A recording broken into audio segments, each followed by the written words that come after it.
Hey, this is Jay from the Sexy Armpit, and if you consider yourself a rock music fan, you need to get tickets to the Bowery Ballroom Thursday, June 30th for the Dirty Pearls video premiere party of Who's Coming Back to Who. Not only will you see the premiere of 2 videos, but you're also going to see band performances. You're going to see the Dirty Pearls, Starkiller, Pansy, and Sweet Fix all performing that night.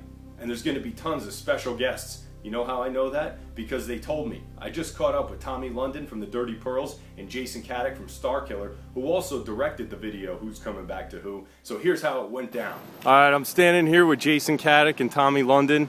Jason, of course, from Starkiller, the lead singer, and Tommy London, the lead singer of the Dirty Pearls. Jason, you directed the Who's Coming Back to Who video. How did it come out? Did it come out the way the original vision was planned for the video? Yeah, the video came out exactly the way we set out, not to sound like that, but it did. And the biggest challenge was just time. We started to edit it right after it was shot, and then I had to go on tour. Starkiller went on tour for about 35 days, and I got it to a point where I felt comfortable leaving.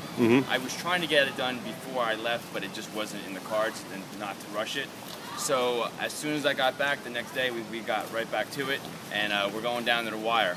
So by the time we go and see this video premiere on June 30th at the Bowery, you might be working on it until earlier that day. Yeah, going, like, hands will be on this thing till early next week, yeah. Okay, cool.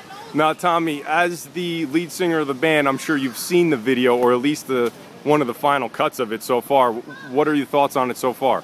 Yeah, I mean, Jason nailed exactly what we were trying to achieve with the video, like 100%.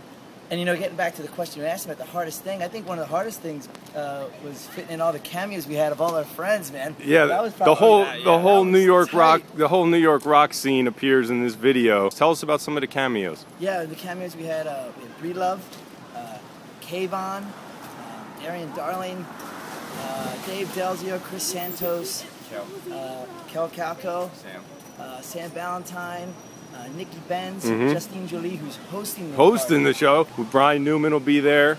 Brian Newman's going to perform on us live. Yeah. We got Sonny Climbs going to be performing with you guys. Or? Oh yeah, Sonny Climbs. Okay. He played with us when DMC showed up. And Sonny's going to come and jam us again. That's cool. Are there any clues? Are there any other types of special guests that we could? Dropping some hints like for us? DMC, man, you never know. It's turning into like Steel Panther over here. We don't know. They just show up.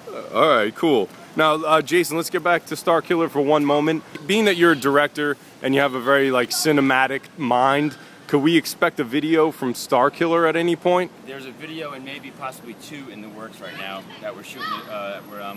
Planning on shooting over the summer. That'll be out in the fall. Well, exciting. I'm going to direct those. Yeah. You're going to direct Actually, I was just down at Don Hills, and the fact that you know, what happened with Don Hills is kind of like really made this video more special, and it's unfortunate that you couldn't have had the premiere there, but what can you tell us about how that affected the band and the video and everything like that? I think it gave it more of definitely like a sentimental value to the video, especially because a lot of the bands and people involved with the project played there, partied there, drank there, had sex there, whatever went on there. Right. And you know, I mean, luckily, we were able to film a video, or at least somebody on the scene was able to film a video. Right. At the heart of it all, which was Don Hills during the whole rock scene. Right. And I feel that the biggest cameo is Don Hills, the club itself. Right. That's a good point. I think everybody after this, I mean, people who have never gone there or have heard about the place, or who have been there in the past and didn't get to see Don Hills like the new way that it was redone. Right. And it ended so abruptly that no one even knew the end was coming. It was like almost like the death of Don was the death of the club itself. Right. And it was just gone. It was like there wasn't like goodbye shows or goodbye this or that. It's like the video was almost one of the last things to happen there. Yeah. And to get it on film is even greater. What's funny is because we rehearsed there every day. That was our rehearsal spot. Right. It became like our kind of mini clubhouse for the band. Yeah. We would go there, we would rehearse. We had rooms downstairs to store our stuff, and just I don't know, we were there every day coming in and out. Right. So it was kind of weird.